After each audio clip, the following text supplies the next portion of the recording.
අයිබෝන් යාළුවනේ අද වීඩියෝ එකේ මම ඔයාලට කියලා දෙනවා Windows 10 සහ Windows 11 වල laptop හෝ desktop එකේ power button එක press කරද්දී shutdown වෙන්න සහ shutdown නොවන විදියට on off කරන්නේ කොහොමද කියන එක. alright. දැන් ඔයගොල්ලෝ සමහර දැකලා තියෙනවා power button එක press කරාම ගොඩක් අය shutdown කරනවානේ. ඒ වගේම සමහර machines වල ඒ power button එක press කරාම shutdown වෙන්නේ නැහැ. ඒක කොහොමද කරන්නේ කියන එක තමයි අපි මේකෙන් වැඩියෙන්ම ඇත්තටම කතා කරන්නේ. right? සමහර වෙලාවට අපිට වැරදිලා power button එක press කළාම computer එක නිකම්ම shutdown වෙනවා. ඒක හරිය අවුලක් නේද? මම ඔයාලට ඒක නවත්තන විදියත් ආපහු shutdown වෙන්න on කරන විදියත් කියලා දෙන්න.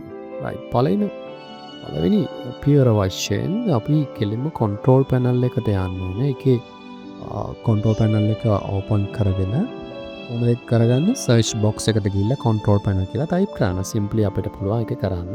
ඊට පස්සේ control panel එකේ click කරලා ඒකේ තියෙනවා power option එක. power option එක click කරාට පස්සේ ඊළඟට ඒ power option එක යට තියෙනවා වම් පැත්තේ choose what the power button do කියන එක click කරන්න. right? ඊට පස්සේ තව තියෙන option එක change settings that are currently unavailable. right? කියන option එක click කරාම ආඩ දැන් තියෙනවා option එකක්. දැන් ඒකේ options දෙකක් තියෙනවා. when I press the power button then options දෙකක් තියෙනවා. shutdown වෙන්න ඕන නම් power button එක press කරාම අපිට පුළුවන් on option එක දාගන්න. right? shutdown එක වෙන්න අවශ්‍ය නැත්නම් power button එක press කරාම අපිට පුළුවන් off option එක දාගන්න. මෙන්න මේ විදිහට අපිට පුළුවන් කරන්න. දැන් පහළට ගිහිල්ලා අපිට පුළුවන් save changes button එක click කරලා වැඩේ ඉවර කරගන්න. දැන් බලන්න power button එක press කළා මොකද්ද වෙන්නේ කියලා. right?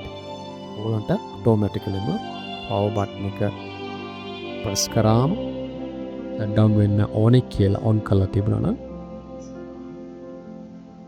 computer එක shutdown වෙනවා.